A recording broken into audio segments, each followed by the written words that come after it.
Hello students, welcome to guidance গুরু চ্যানেলে তোমাদের সকলকে স্বাগত জানাচ্ছি। আশা করি তোমরা প্রত্যেকেই ভালো আছো, অনেক অনেক সুস্থ রয়েছো।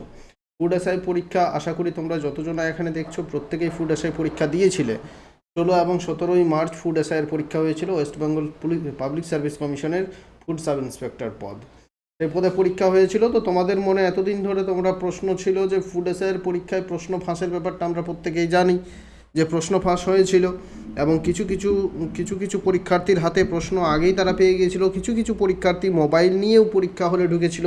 কিছু পরীক্ষা ভিডিওতে দেখা গেছে, সোশ্যাল মিডিয়াতে দেখা গেছে তারা বিভিন্ন জায়গা থেকে প্রশ্ন সংগ্রহ করে সেই প্রশ্ন দেখে দেখে উত্তর করছিল পরীক্ষার সময়।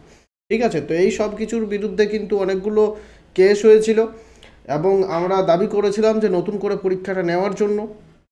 তো তোমাদের প্রত্যেকের মনেই প্রশ্নটা ছিল যে ফুড এসআই পরীক্ষা নতুন করে নেওয়া হবে নাকি যেভাবে পরীক্ষা দেওয়া হয়েছিল, যে 4টা শিফটে পরীক্ষা হয়েছিল সেখান থেকেই রেজাল্ট বের করা হবে। তো সমস্ত উত্তর তোমাদের দেবো আজ। অবশ্যই মন দিয়ে দেখো, লাস্ট পর্যন্ত দেখতে থাকো প্রত্যেকে। নতুন হয়ে থাকলে আমাদের চ্যানেলে অবশ্যই চ্যানেলটা প্রত্যেকে সাবস্ক্রাইব করে নাও। ঠিক আছে, চলো। পরীক্ষা হয়েছিল কবে? পরীক্ষা হচ্ছে 16 এবং 17 মার্চ 2024 সালে পরীক্ষা হয়েছিল। প্রশ্ন ফাঁস নিয়ে হাইকোর্টে এখনও পর্যন্ত মোট 7টি মামলা করা হয়েছে।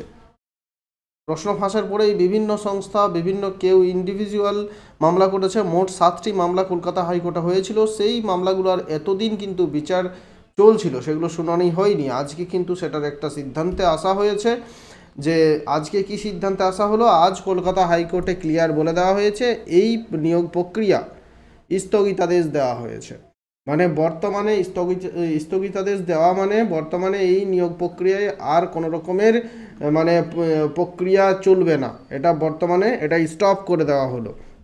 এরপর কি করা হবে? তদন্তের দায়িত্ব দেওয়া হয়েছে সিআইডিকে। আজকেই ওয়েস্ট বেঙ্গলের আন্ডারে কাজ করে সিআইডি, তদন্তকারী সংস্থা সিআইডিকে দায়িত্ব দিয়েছে যে সিআইডিকে তদন্ত করে খুঁজে বার করতে হবে যে কোথা থেকে প্রশ্ন ফাঁস হলো, কে বা কারা এই কাজ করলো, সত্যিই কি প্রশ্ন ফাঁস হয়েছে কি না, সমস্ত কিছু তদন্ত করবে সিআইডি তদন্ত করার পর 22শে মে রিপোর্ট জমা করতে বলা হয়েছে। এটা চলছে এপ্রিল মাস, আজ 22শে এপ্রিল, 23শে এপ্রিল, তো 22 মে, এক মাস সময় দেওয়া হয়েছে। 22শে মে কলকাতা হাইকোর্টে সিআইডিকে রিপোর্ট জমা করতে হবে এবং সেই দিনই রিপোর্ট দেখার পর কলকাতা হাইকোর্ট সিদ্ধান্ত নেবে। সেই দিনই কলকাতা হাইকোর্ট পরবর্তী শুনানি দেবে এবং জানাবে যে কি করা হবে, নতুন করে পরীক্ষা নেওয়া হবে না এই পরীক্ষায় বহাল থাকবে নাকি কি করা হবে, সেটা 22শে মে আমরা জানতে পারবো। ঠিক আছে, তো আশা করি সমস্ত আনসার তোমরা পেলে। অবশ্যই তোমার বন্ধুদের সাথে শেয়ার করে দাও। আরও যদি কোনো রকমের কোশ্চেন থাকে এখান থেকে তো অবশ্যই কমেন্ট বক্সে কমেন্ট করার চেষ্টা করো, আমি তোমাদের সকল উত্তর দেওয়ার চেষ্টা করব।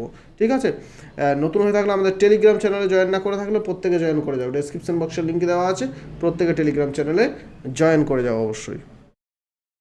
তো এখন আর কিচ্ছু হচ্ছে না। 22শে মে যেটা হবে, 22শে মে রিপোর্ট আসবে, তারপরই কলকাতা হাইকোর্ট কিন্তু জানাবে যে কি হবে কি না, সেটা কলকাতা হাইকোর্ট তারপর জানাবে।